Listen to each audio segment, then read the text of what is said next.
Hi, peace be upon to my fellow friends and our lecturer, Dr. Koh. So today, me and my group mates will be discuss about the topic that relate to the sport ethical issue occurs in local and international issue. So first of all, my name is Nur Atira binti Abdul Latif. I will talk about the local issue in Malaysia that happens between our athletes. Unethical behavior can harm players, staff, fans, and the organization itself. Said by Dr. Chelsea Litchfield. Ethics in sport is the responsibility of everyone involved either on or off the field. While it always funds to wins, ethics and integrity ensure that achievements are reached fairly. So this is the content of the discussion today. Can you imagine that in the world where running fast also involved to the thought about the what's right and what's wrong in the sports and ethical consideration. So today we step into that world as we explore a recent incident that has been cast a spotlight on the intersection of professional ethics and policy issues in sports. A recent case which is involved Malaysian track and field athlete has been tested positive for the banned substance sibutramine during the MAF in Bukit Jalil. There is a picture of the article issue that I put in the slides. You can refer it. The issue has resulting in the athlete facing temporary suspensions. Confirmation came from the ADAMAS, which is the Anti-Doping Agency of Malaysia. The implication of the doping instead is making it hard for the athletes itself and decrease the performance of the athlete. However, the athlete have the opportunity to defend themselves into the case with the principles and rules of that has been set up. And next, all the responsibility, the athlete need to take a responsibility if they consume any substance, and they have to fully aware. As summary for this case, it serves that reminder to the athlete the importance being responsibility if they consume anything, and making them not to questioning about their athlete accountability. That's all from me. Blood doping, which often involves the use of prohibited erythropoietin, or EPO, increases the number of red blood cells in the body. This increase thickens the blood, making it difficult for the heart to pump. The result is a higher risk of life-threatening diseases, including stroke, heart disease, and cerebral or pulmonary embolism. The abuse or misuse of EPO can also trigger serious autoimmune diseases, causing the body's immune system to attack healthy cells. Blood doping through transfusions also increases the risk of infectious disease, such as HIV/AIDS or hepatitis, which is when the liver becomes dangerously inflamed. There have been multiple deaths attributed to blood doping.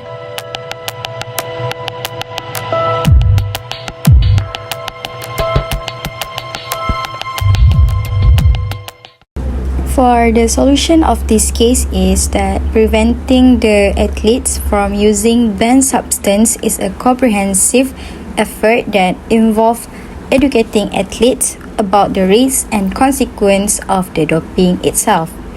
This education emphasizes not only the importance of fair play but also the potential negative impact on the athlete's health, reputation, and overall career. A crucial aspect of anti-doping measure is implementations of regular and random testing. This does serve as a deterrent, signaling the commitment to maintain the level when they playing in the field. The consequence for athletes found using banned substance are strict, including giving them suspensions, fines, and disqualifications from the competitions.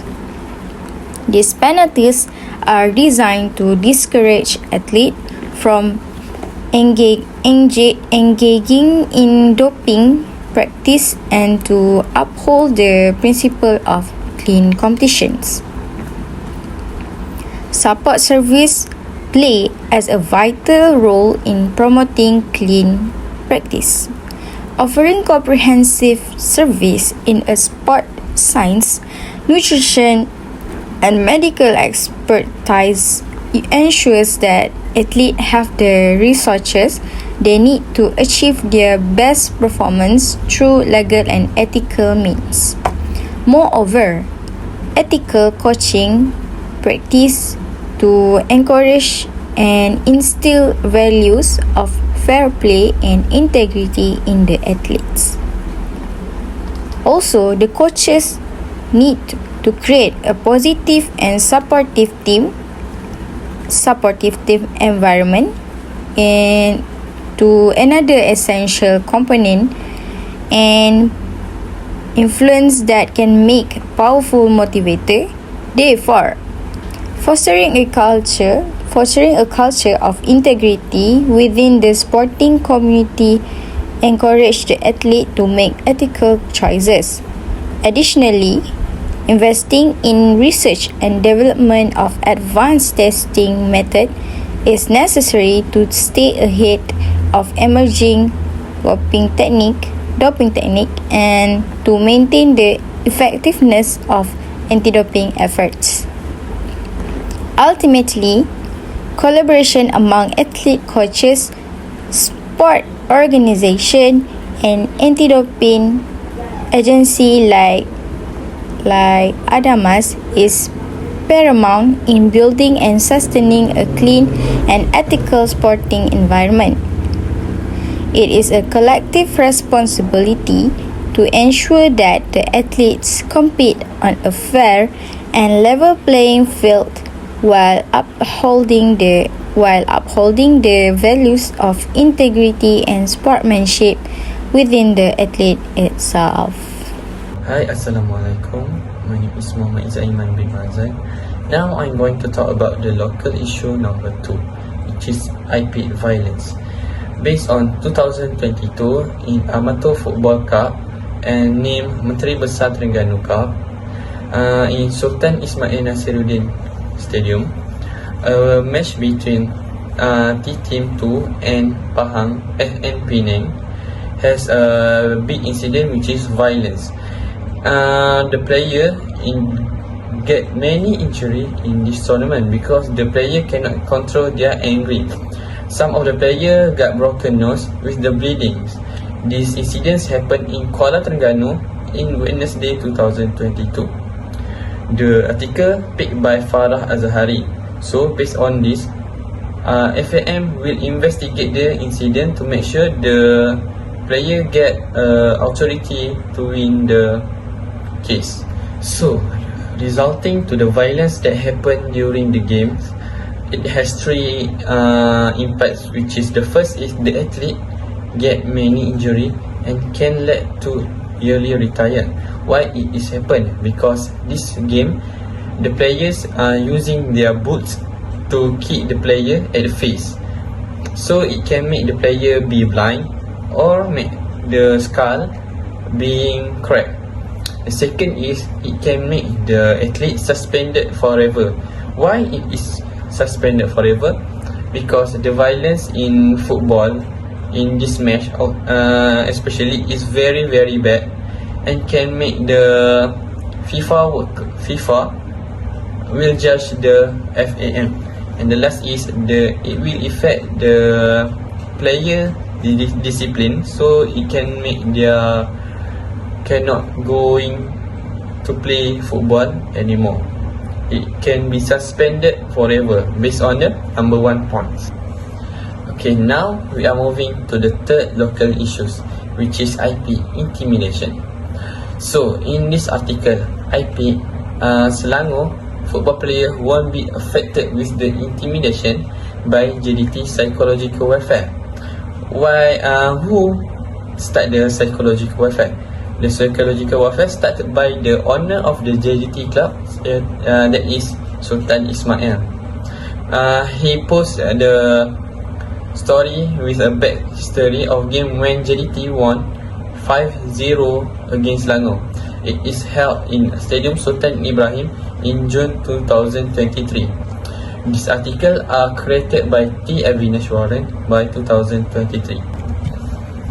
Okay, based on the intimidation by JDT psychological warfare, it can lead into three impact, which is the first is the tactic to make sure the opponent's mind be weak.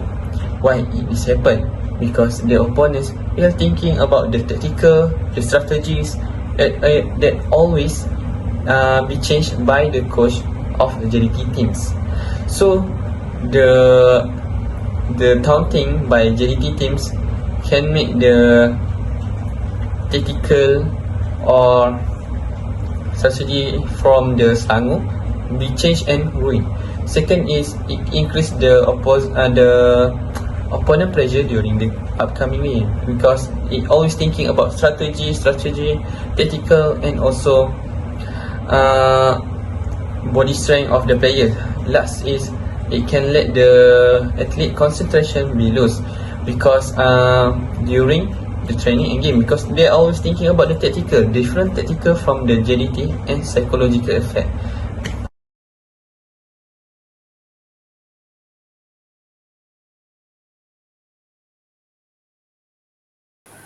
Hi, my name is Amir Farhan Muhammad Rashid. Okay, I will continue to talk about international issue. The first international issue is racial discrimination. In World Cup 2018, FIFA investigate Paul Pogba and Ousmane Dembele racist chants in Russia. The racist abuse towards France player during the friendly match against World Cup host Russia. And then Dembele was abused while taking corner kicks, and while Pogba was targeted in the 73rd minute. Paul Pogba scored one goal and it set up another as France won 3-1, and Dembele was targeted by monkey chants from a section of the crowd. Racism in football following the reports that Paul Pogba and Ousmane Dembele were abused during the match in St. Petersburg. And then FIFA is collecting the different match reports and potential evidence in regards to the discriminatory incident report in the media, including the one from the FARE observer who was present at that game.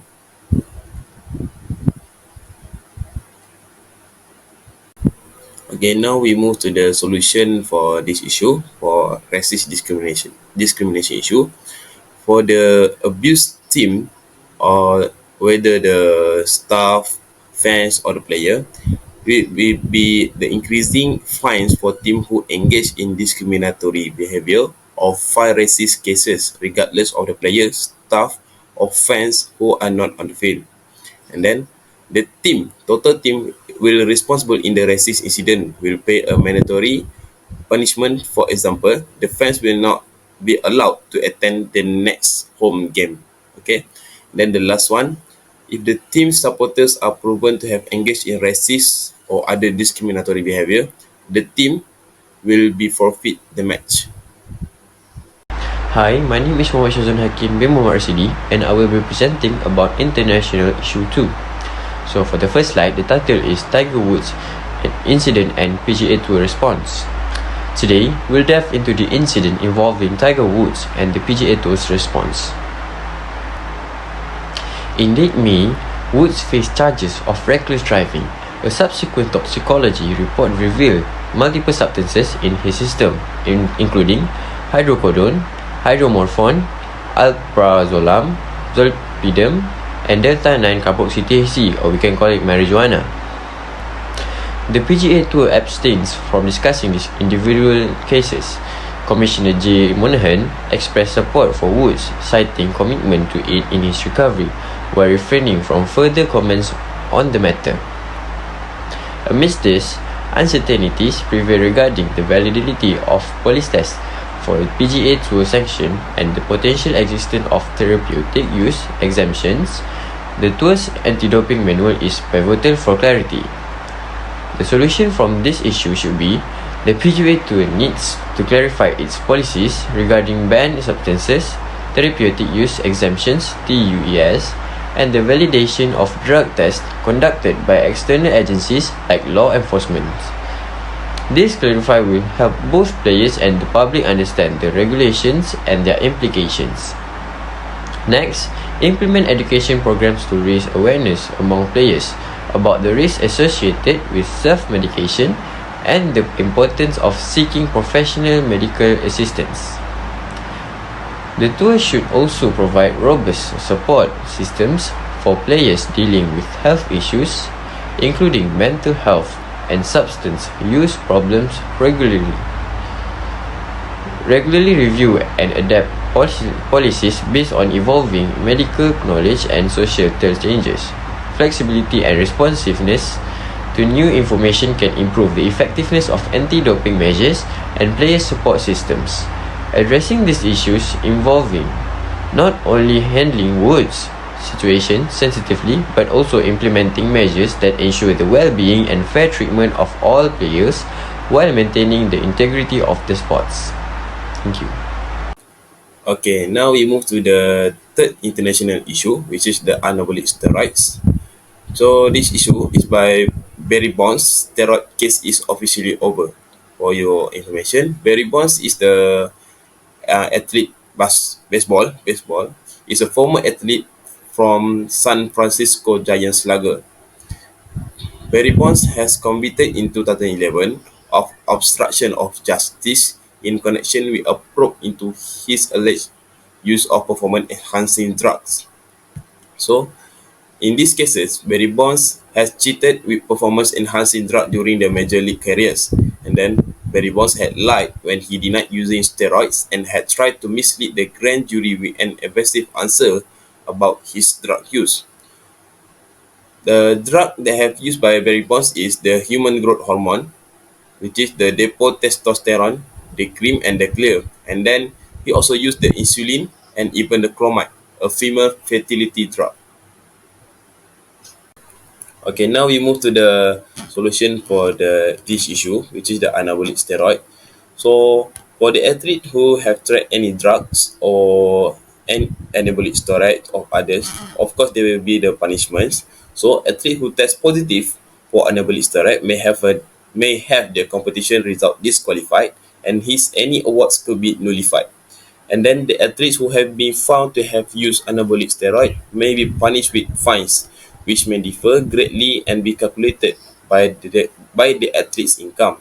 And then for those athletes who have too addicted with the steroids with other drugs, it will provide athletes with under pressure for using anabolic steroids counseling and support services, may require stress reduction techniques, mental health services, and help managing expectation for performance. Internationally, the use of against AIDS, violence, technology, intimidation, and discrimination in sport are also prevalent. It always happens in every sport that are compete in this world. For example, the use of performance-enhancing drug is a big issue in international sport, which is after the games, the player will be test their urines to make sure they did not take any drugs or enhancing drugs. There also have been a high several case in sport, especially in violence. For example, in 1994, the attack on Nancy Kerrigan by Tonya Harding Associates. Not only that, the use of technology in sport are also debated. For example, the dolphin skin in Beijing 2008. Many world records have been break during this competition because the use of technology by dolphin swimsuit. It will be unfair and also give an advantage for the country that has a high budget to buy the technology. The last is intimidation and discrimination is also a big problem in sport, which is many athletes in the world give their experience face the intimidation and also discrimination in sport.